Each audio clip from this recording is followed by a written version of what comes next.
My brother passed away, unfortunately. So, one of my brothers is no longer with us. But fortunately, we were born and bred in Brixton. We were all urchins growing up. We've all grown up. Every one of us has grown up to be a really good, genuine, loving, caring, kind person. None of us have grown up on the wrong side of the tracks. Mike Brewer became a familiar face alongside his partner, Edd China, on Wheeler Dealers.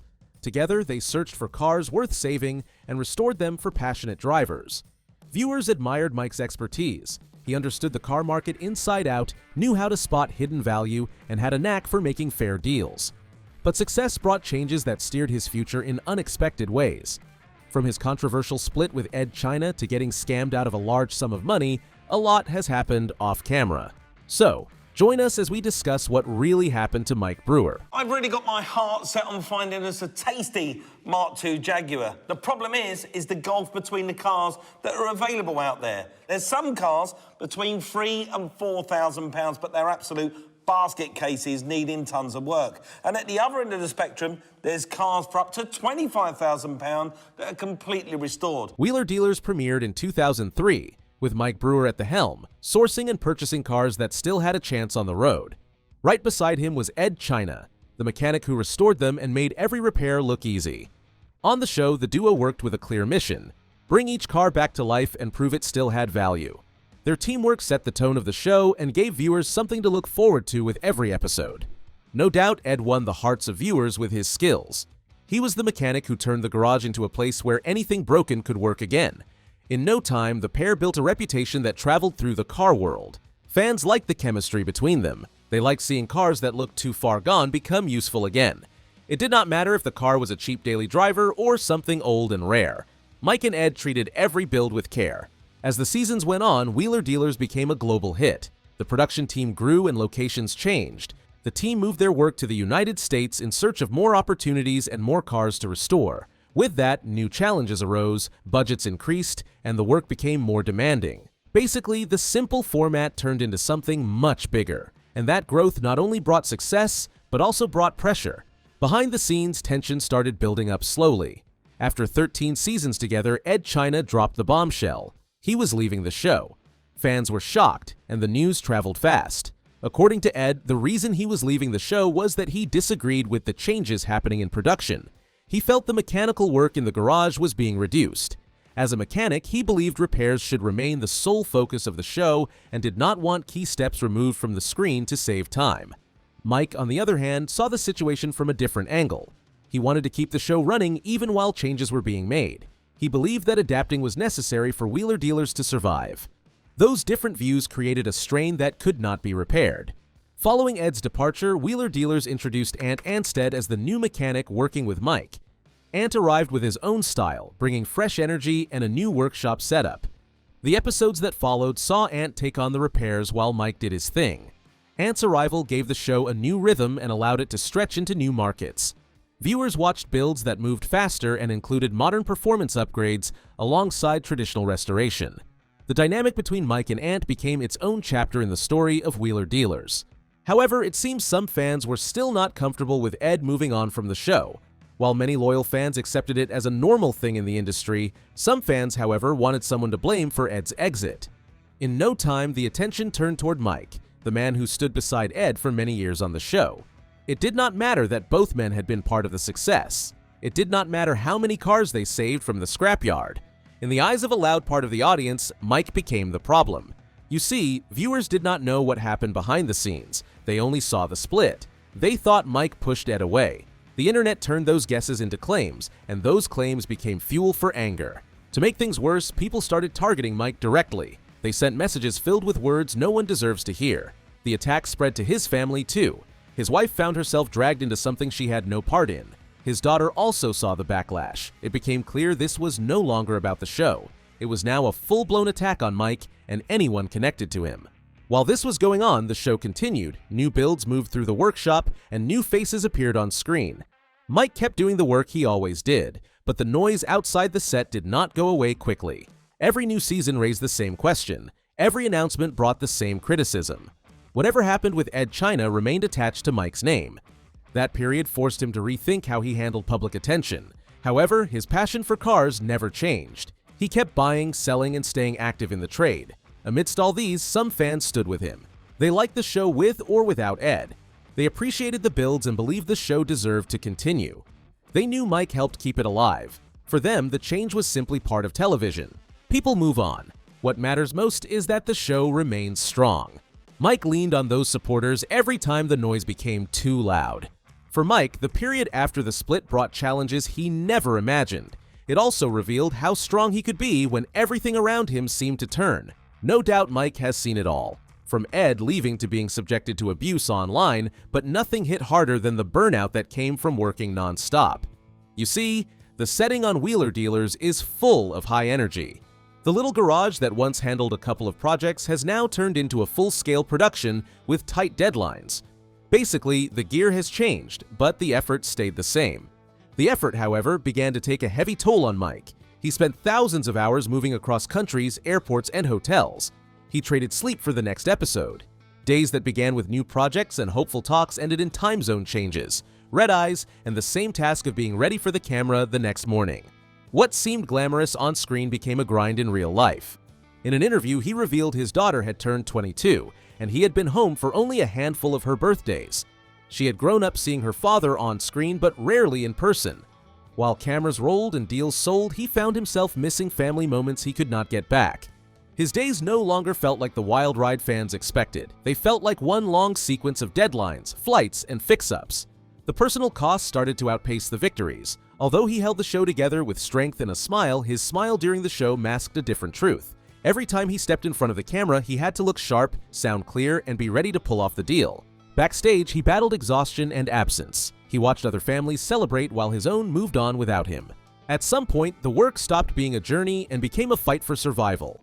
He kept going through entire years where he slept in his own bed less than 10 times. The cars kept coming and the destinations kept changing, but the backstage pressure stayed constant.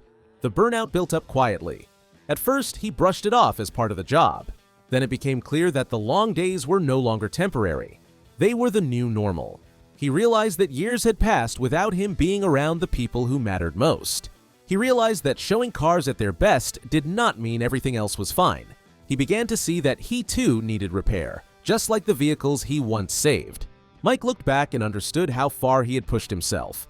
The show gave him a career that many dream of. It gave him recognition in the car world and changed his life forever. But the heavy workload also changed who he was as a person. It revealed what a high price looks like when passion becomes constant pressure. Burnout is not always evident. Sometimes it is the realization that life moved forward without you. For Mike, that moment arrived after years of running at full speed. He now knows the value of balance. He knows that no success is worth losing. The time you should have spent with the people you love.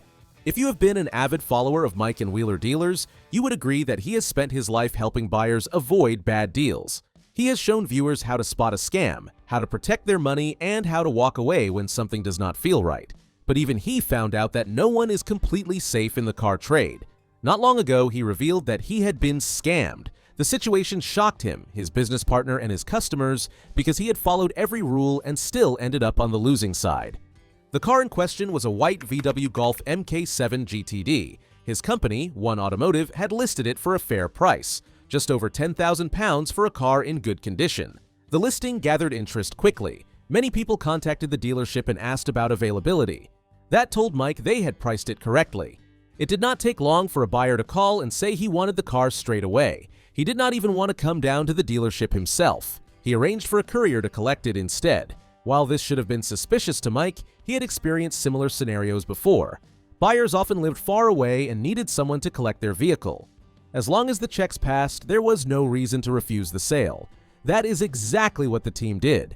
They checked the driving license. The details looked legitimate. They checked the bank information. It matched up with the invoice. Everything appeared normal. So the sale was confirmed. The courier took the car from the dealership yard and drove away. At that point, Mike believed the deal was finished, but the real story was only starting. Soon after, the bank contacted him. They explained that the person whose card was used for the purchase had contested the payment. He claimed he did not buy a car from One Automotive. He did not even know the dealership existed. His identity and bank details had been stolen and used to commit fraud. That meant the buyer, Mike, thought he was dealing with never existed. Someone had used another person's identity to take the Golf and disappear. The money that appeared cleared for the sale was now being reversed. The bank wanted to refund the real owner of the card. That left Mike and his business with a painful result. The car was gone, the money was gone, and so was the fraudster. For a dealership, that is the worst possible outcome. You lose the asset and the payment. There is no return, no recovery, and no apology coming. The person whose details were stolen became a victim too. They had bills on their statement that they did not recognize. They demanded answers, and their bank supported them. Meanwhile, the thief moved on to the next scam. Mike was angry because he had done everything right. The checks were carried out, the documents matched. The steps the industry instructs dealers to take were followed carefully. Yet none of those systems could protect the business from a criminal who knew exactly how to fool them. The lesson hit hard. It showed how the car trade has changed. Fraud no longer hides in back alley deals alone. It now lives behind enticing paperwork and smooth communication. The situation forced Mike to speak up.